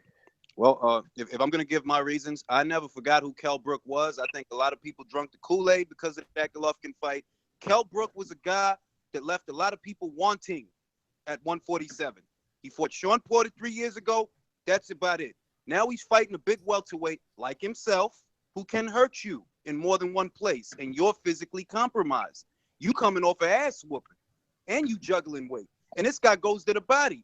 And this guy's a southpaw. And this guy got legs like you got legs. So it's not like you're just going to get away from this guy. You couldn't get away from Golovkin. Golovkin's not a fast guy. He knows how to cut the ring off. But you were the naturally smaller man. So you had speed on your side. You still couldn't get away from this guy. So you're not going to get away from Errol Spence. Errol Spence. Floyd couldn't get away from Errol Spence. Exactly. Think about it. Really think about it. It's not a foregone conclusion for me that Errol Spence is going to win this fight. It's that I'm looking at all these different things that are working against Kell Brook. And as a gambling man, I can't ignore that. If I got to reach for my wallet and say, all right, who would you put money on to win this fight? Errol Spence is hungry. Kell Brook has been a champion for 3 years. He ain't hungry. He came back to make a money fight with Khan. That's why he came back. Because he knows the only avenue to the money fights is through Errol Spence. In order for you to have that fight with Khan, that unification fight with Keith Thurman that you talking about you want, that unification fight with Manny Pacquiao, you got to deal with this guy first. So you going into this fight with the wrong reasons. This kid is going into this fight with the intention of fucking you up. And you just got fucked up. I love how that kind of just like went out a little bit as you said that, because it sounded like you like went auto-tune a little bit. Fucking you up. But no, but I do want to say Shane. I see Shane's points, and he does have a valid point. No, he made valid points. He made valid very points. valid. Yeah, Points. go, See, but go ahead, I Doug. don't want nobody to think that I'm saying you stupid for picking him. No, you Yeah, have valid. yeah, absolutely. Of Yeah, that's course like not. again Of because course not. it's because it's. I mean, shit. That's why it took me so long to figure out who the fuck I could think would win this fight. It's not a foregone conclusion that Spence is going to win this fight, because at the end of the day, Spence don't move his head. Spence ain't been in there with nobody like this. You know what I'm saying? You got to realize Kell Brook got good defense. He got good legs. He got good power, good reach, good movement, good everything. It's not like he's any old buddy. You know what I'm saying? You ain't fighting Konstantin Ponomarev. Let's put it like that. All right? Right. You know what I'm saying? But at the end of the day, if anybody's compromised right now, it is Kell Brook. And I'm not going to ignore the fact that you just got fucked up at 160. I don't care what the fuck they saying. I just watched you get fucked up inside of 5 rounds. And now you fighting another heavy-handed motherfucker. Nah, bro, I don't like your odds. All right, Edmund, what's your pick? How's it going down? I pick EJ. I think that I'm one of them people. I looked at, like, one thing I agree with Shane was that, like, yo, Kell Brook is like one of those dudes. It's like he gonna be consistent with his jab. He gonna be like consistent with his 1-2, and he gonna look to get in quick and get out. And like he'll have times where he gets away with it and he can get it off. But I look at EJ, and people don't like to compare sparring, but I always tell people this, right? When they get to a certain level in hood gyms or in gyms with guys who started their boxing in the hood, it gets to a point where the only thing saving you is that headgear and the fact that these gloves is big, meaning that I'm pulling out all my tools out the shed and I'm fighting you. I'm seriously fighting you, but you got on headgear and we got on 16 ounces. That being said, he been to the limit with some very good boxers, which leads me to believe that Kell Brook is not going to get away from him. So Kell Brook is going to have to deal with that monster. When you put in the factors that everybody already said, I don't need to repeat them all. But you know, with the injury thing and with the weight thing, when you put all of that in it, and I'm looking at it, and the fact that like Kell Brook is not like a super, his work rate is not like very, very high. EJ gets caught because he don't move his head, but he gets caught after he do his work. If you took it, when he get done, you could just punch and he's there. You know what I mean? But most of the time when he put that work in, you don't feel like you want to punch back. You feel like you want to protect yourself. And I went back and I was watching, and even though these people weren't Kell Brook, I'm looking at it and I'm like, I'm rolling with him. And I don't sleep on Kell Brook. I guess I would give him 40%. I guess I would say 60-40. But Earl Spence in his position and him and this being his chance and him knowing where he's at. And when George brings up Kell Brook's his mentality right now in reference to this whole event, this whole fight, one seems to be more hungry or more focused on the task at hand, and one seems to be more like enjoying the moment, kind of. It was almost like when Pacquiao put both his hands up before the Floyd fight and Floyd was looking at him. I feel like that a little bit. Yeah. And here's another thing. Here's another thing that also has to be part of it. I mean, this played a major reason on why I picked Earl Spence. Those nipples, man. The nipples made the man, come on, man. Come on. I had to drop that. I was gonna drop that in at some point, man. I knew. Remember that dumb shit that those nipples, man. Banana pudding ass titties, bro. Oh man, this is like the weirdest shit that I swear fight fans are unique. Motherfuckers. I'll say that. They just be wanting something to say. Seriously. Pretty much. I mean, a lot of people wanted to put Errol Spence under suspicion because he didn't sign up for VADA and the WBC. And I was telling because he was going for the IBF. That's why. He going for the IBF. He don't need to worry about being ranked with the He don't make that much money to just be paying taking a piss for a belt he ain't going for right now. He don't make that much. That is exactly. And this is that I made a whole motherfucking relay episode about it. Like, just because somebody didn't sign up for the clean boxing program don't make him a suspect. Some of these guys is not after that title. Some of these guys already got title shots. So they ain't worried about being ranked with the WBC.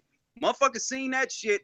Oh, Errol Spence is on steroids. Even though they being VADA tested for this fight. They being VADA tested for this shit. Well, that's like, somebody posted up today, and I had to ask them a question. They posted a picture up of Earl Spence sitting there giving an interview, like he just woke up in the morning, right? Then they posted a picture of him after he got through hitting the heavy bag, and they said, I want to know why this body looks different from this body. And I said, hey, man, have you ever woke up in the morning and looked at yourself, then maybe did some push-ups or worked out, and you see more muscle tone showing in your head? I mean, dude, like, even if you just started working out, you did your first set of curls, and you're kind of already looking at yourself like, like, what the fuck is you talking about? Get the hell out of here. I mean, just people just say the dumbest shit. Man. Yeah. I mean, I can see if you talking about he was like this, then he was like this. Okay, you got a point, but come on, man. That's his frame. It's always been weeks. Get to the point where you start arguing about where the fucking light source is. Like, oh, well, he was facing the light that time, so you couldn't see the shadow under his nipples. When he turned around, there's a shadow under his nipples. Wow. No, when you start saying shit to me about, well, who did he fight? When you start saying that shit to me about a contender, you try to compare a contender to a fucking champion's resume, like I gotta get this off my chest, cause motherfuckers don't say it, but I get tired of seeing it. Jose say a lot of dumb shit. Yeah. And he get away with it. He say a lot of dumb shit. You telling me that you worried about who a contender fought? A contender, a guy who's climbing the ranks. You worried about who he fought? Talking about who he fought. Who the fuck was he supposed to fight? He's fighting who he's supposed to fight right now. Fuck is you talking about? But never mind the fact Vasquez, Peterson, Horn, Potomarev turned down the fight with the motherfucker. Never mind that, right? And what gets me mad is you show these dumbasses this shit like, yo, it's not made up. This is not from Errol Spence. You understand? This is not from Errol Spence or his promoters. This is coming from Lindsey Tucker, the guy who runs the IBF. He's saying, we brought this fight to these guys so we can have somebody fight for Kell Brook title. All of them said no. All of them. So if you got top guys, these were the top contenders in the IBF ranks, and they said no, what the fuck do you want this kid to do? And it's not, and like you guys said, it's not his place to be proven yet because he's not the champion. Right. Exactly. The other guy just has just as much of a questionable resume as the contender, which shouldn't be. Right. It shouldn't be that way. This is my argument to that, and I'm not getting on that fanboy shit saying, "Oh, Spence hasn't fought anybody," because Brook really doesn't have the greatest resume either, like you just brought up. Here's where it comes in to me though. It's not just that those guys were less than stellar, but it's what they really had to offer. The most fundamentally sound fighter that Spence has fought is Algieri in terms of movement and the way he throws his punches. But Algieri doesn't sit on his punches. He still sticks to that whole kickboxer style, and he relies on his feet, so he stays light on them. Even if that motherfucker did punches, he's not going to have anything behind him. He has no power. And that's true. His movement is what he's known for, but his movement, one, is he didn't use it. No, he went at him, and the only time he used it is to spin out. But what bothers me about Algieri's movement is the same thing I criticized Lara for. Much. He moves out of the way, and then he moves some more. Like he ruins himself. Like he's not even in position for himself to throw back anything. No. And in the Errol Spence fight with Algieri, he wasn't moving. No, he came forward. The only time he would move is if he got against the ropes. Yeah. He'd spin way too far out. But I looked at that. I looked at that as an experience fight that they want to get Errol Spence in there with a guy who's got a set of legs. That's how I looked at that fight. It was a learning process fight. And we want to get him in there with a mover because a lot of these guys that he fought, they really ain't movers. They can't maneuver around the ring. That's how I looked at that fight. And it was a name. At the end so of it's the kind of it was a name. But here's what I took from it. And I get what you're saying, and I totally agree with you. But I took away from it like the fact that just like when we look at when guys are coming up in the ranks and they're chasing a guy, they normally fight somebody that guy fought or somebody in that division fought, and they blast them away to validate the reason why I'm chasing this guy because I'm gonna knock him out faster than this guy did. I'm gonna do worse than that guy did. And I look at what Earl did to Bundu, and I look what he did to Algieri. It was better than what Thurman and Pacquiao did. So don't forget Samuel Vargas. Don't forget Samuel Vargas because Vargas before Danny did. Right. So even Samuel Vargas. So that's why I look at it. And I'm like, because I see what you're saying, but normally when you're a contender and you're chasing something, you got to fight a guy other guys fight, and you got to look impressive in beating him. Like, when no different than Lomachenko with him beating fucking what's that dude's name? Rocky Martinez. Rocky Martinez had been beat before, but never that impressively. That's what made it so impressive was the weight. So that's why I'm looking at that and I'm saying that. But I see. I mean, you have a point, but I'm not attacking the fight. No, I know that. If you're a contender and you have Algieri as a win, emphatically as the way he did it, that's impressive. So I actually commend him for that. But what I'm saying is that's not a barometer for Kell Brook. Kell Brook has a lot to offer in return for Spence that nobody that Spence has fought can. Let's see that. Can I say one thing? Can I say one thing about that Kell Brook thing though? When you look at Kell Brook's resume, right? Let me sit up. When you look at Kell Brook's resume, Sean Porter, yes. A test, yes. Good win. I mean, he didn't dominate him, but he won. It's no robbery, he won. And it was a good fight, and that was a good fighter. He brings a lot of pressure. And then you got whipped by Golovkin, right? But if I take that away, right, and if I say, okay, that was one fight. Besides that one fight, what did you really do? Yeah. That's so how what big is the gap? essentially, How yeah. big is the gap? Is my That's question. what I'm saying. Well, that's the point I was I'm trying to not make. take credit from him. That's the point I was trying to make from the beginning. Like, from the moment this thing was even set in stone, was the fact that no one can say anything about the other's resume because essentially they're at the same. They're kind of. They But it's both have also- stuff to prove. But it's also what they take away from each other. Errol Spence takes away the size advantage that Kell Brook had in the Sean Porter fight. In turn, Kell Brook can take away something off of Errol Spence's power because that guy has a chin and he can move around the ring. To me, Errol Spence can test Kell Brook in ways that Keith Thurman can't, because if Keith Thurman was about to fight him, Kell Brook would still be the bigger guy. Keith ain't but 5'7". That's why I like this fight. That's why I wanted him to fight him, because they take something away from each other. Yeah, Kell Brook exactly. might be able to take away something off of Errol Spence's power, and in turn, Errol Spence takes away Kell Brook's size advantage that he had in that fucking Sean Porter fight. Because this ain't gonna be like the Sean Porter fight. Errol Spence don't smother his punches. He creates space on the inside. He get good leverage off every shot that he throw. That's a different fight than the Sean Porter fight, because they both like to apply pressure, but he's just a little bit more technical with it. All right. Before I wrap things up, I'm gonna go ahead and let Chris get his final say on this through his little video here. And defensive fighter. I gave him who's the best in defensive fighter. Right, okay, so I'd say I was speaking to you the other day, and I said it to you. I said I think that Errol Spence has the ability to hurt Kell Brook more than Kell Brook has the ability to hurt Errol Spence, and I stick by that. So I think the better offensive fighter is going to. I know that doesn't necessarily determine who the better offensive fighter is, but I just think Errol edges it in offense for me. Defense, though, I think Kell Brook is better. You saw it in the Bundu fight and a couple others that Errol Spence can be hit. He's not a really elusive target, a defensive master like a Floyd Mayweather or something like that. So he can be hit, and Brook's defense isn't too shabby. Brook's defense is quite good. So I'd edge the defense to Kell Brook and the offense to Errol Spence. Who wins and how?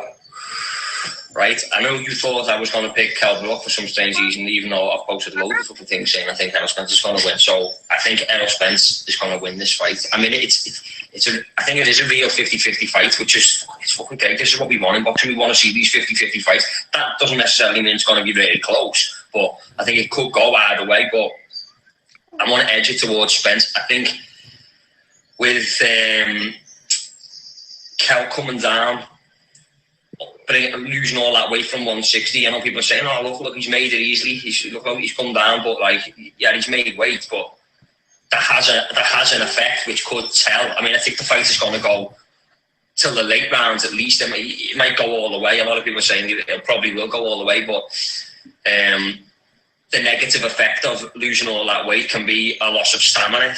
So I think Errol Spence may hurt Kell Brook late on in the fight and may eventually stop him. So I'm going to go with an Errol Spence stoppage in the 11th round, an 11th round stoppage. So, and that's all the questions you've asked me. So, Chris from the UK Boxing Group, Ados. Yep. So that's his pick. I eventually kind of came around on the same idea as far as what my prediction was. As far as the outcome of this, I said late stoppage. I'm picking probably like the 10th or 11th stoppage to the body being a major part of it. So did you guys already make your pick on what round and everything? No, I mean, I have late stoppage. I think Kell, but I don't see it to the body. I think he's going to take a lot of head punches, and they're going to stop it. He's not going to be able to defend himself, and he's not going to be able to move around the ring because he's going to be tired from Errol going to the body. You know what? That is something we have to consider too. We have to consider Kell Brooks' corner. If Kell Brooks makes one complaint about his eye, his corner might be quick to stop it. That's something we have to take into consideration also. That's true too. If they see that Kell Brook is in trouble early in the fight, they'll stop this thing. Dude, what were you gonna say, Shane? I was just saying, Chris sounds like a fucking 16-year-old Tony Bellew. So.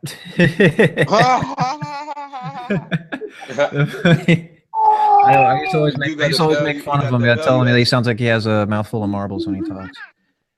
But that's just the Scouse accent over there. Believe me, that's Liverpool. That's a Merseyside accent that they all have. How you know this, And man? what? How you know this? He's a Man? soccer fan. How do I know this? Double agent. God Yeah, save man. Oh yeah, right. He's a double agent. I said I'm a that earlier. double He's a agent, double man.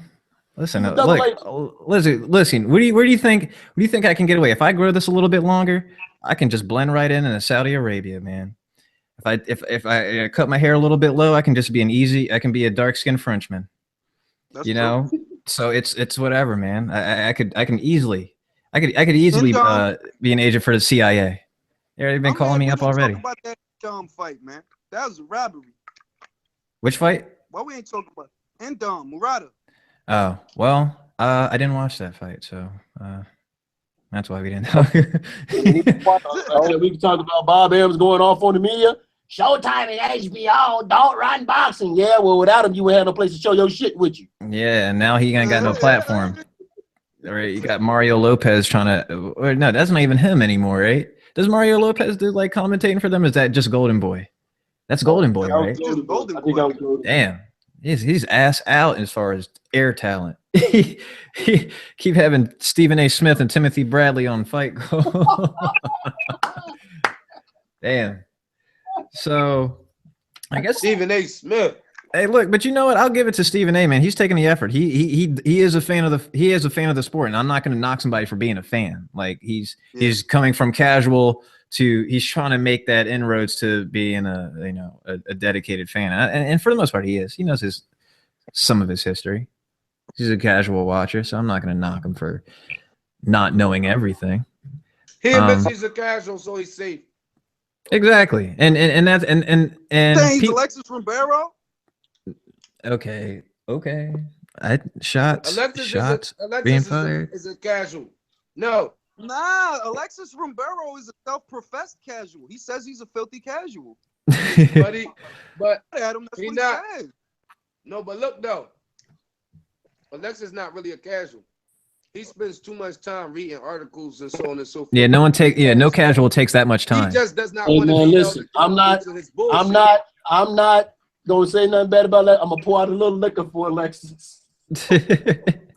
He only reads articles that fit his narrative, bro. That's the thing. All the articles he reads are things that say shit that he agrees with. Right, and that's essentially social media. That's shit. I mean, the political season saw everybody that. But see, Alexis will take an article, and I called him on it. But I called him on it. Alexis will take an article. Alexis will take an article, post the article, and take out what he likes about it, but not the entire article. And I called him on that one time. I said, dog, if you read the article, at the end of the article, it says something totally different than what the fuck you posted. So, but... It's whatever, man. But hey, that's the glory of Ring IQ Boxing, that we can always bring anybody to task for every point they make because everybody knows their shit. So you will be held to the fire for any type of wild statement you have to make. So with that in mind, shout out to Ring IQ and subscribe to the channel if you're not now, if you're viewing this for the first time. Also, if you're not among the 1,000 of members, subscribers from Ring IQ Boxing Talk, go ahead and subscribe to Julius's page there. And of course, Truth and Facts About Boxing, that guy over there in the top hat who will cuss you out for no fucking reason most of the time. And he doesn't like you to voice your own opinion. You can't forget that, because he will boot you if you I don't like people to voice their opinion, and I don't like people asking agenda-driven questions. That's whoa, what was that? You little people's eyebrow over there. I saw that. Julius know what I'm talking about. I'm all for it. I hate that bullshit. Okay, if I ask you a direct question, answer the fucking question. Don't pussyfoot around it. Don't beat around the bush. Answer the fucking question. I'm not asking you an agenda-driven question. I'm not going to do that. I'm going to ask you a direct question. I just want a straight answer. All right, guys. So Did I not tell you? Oh, yeah. G.Alé 6 on my Instagram, at Georgie Dampier on Twitter. Add me there. You can always get me on George L.A. Dampier on Facebook. That's where I spend most of my social media time. Julius, you can start off with signing us out. Everybody get your plugs in. Julius, Bo, Ibn, then Shane. Go. Ring IQ Boxing Talk on YouTube. Ring IQ Boxing Memes on Instagram. Ring IQ is on Twitter, but I don't be on that shit. And Ring IQ Facebook group. We the best motherfucking group. Behave yourself when you in our fucking group. If you don't know what the fuck you talking about, don't hit request. We don't want you, okay? We got 45,000 motherfuckers in there that we gotta watch. We don't need another dumb dullard fucking up the feed. Unless you're Bo, take it away. Truth to Facts About Boxing, YouTube, at Twitter, capital T for truth _ capital F for fact, box 1. Same thing for Instagram, truth _ fact, box 1. And you can also find me on the movement with my boys from the Gods of Boxing Talk, Hoop Jab, Colossal Boxing, and my partner in crime, Bernard. And you can also find me right here. And like you said, man, you don't know what you're talking about. You know, we come at you, man. I'm sorry about it, but it is what it is. Because everybody on this panel then went at each other about something, goddammit. So believe that. This shit is real. And I'm jealous as fuck with all you motherfuckers having hair on your heads. We know. Ibn. 22 Bay _boxing on Instagram. Daoud Bay Al Rasul on Facebook. Just check me out in Ring IQ, man. Even Daoud Al Rasul, man. That's where I talk my most boxing at. Other than that, I'm usually involved in some boxing. Yeah, man, just man, shout out to Jose Suleiman, man. in the Wishell belt. Wishell belt, man. All right, man. Shane. Shout out to Eben. Shout out to Eben for going a whole episode without doing this. Low key. Why do you think we can only see his forehead right now? What?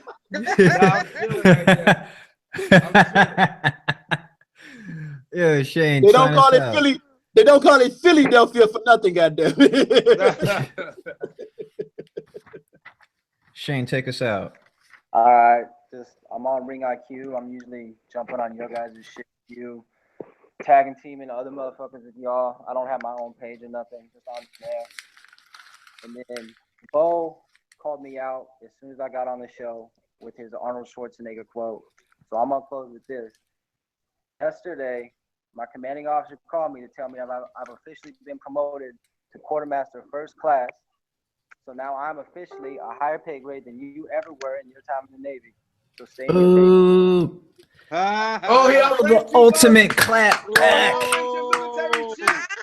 Oh, he did some military on your ass, bro. Oh, shit. I gotta give it to him. That was good, dog. Chain of command, motherfucker. I know. My uncle was in the military. I know about that shit.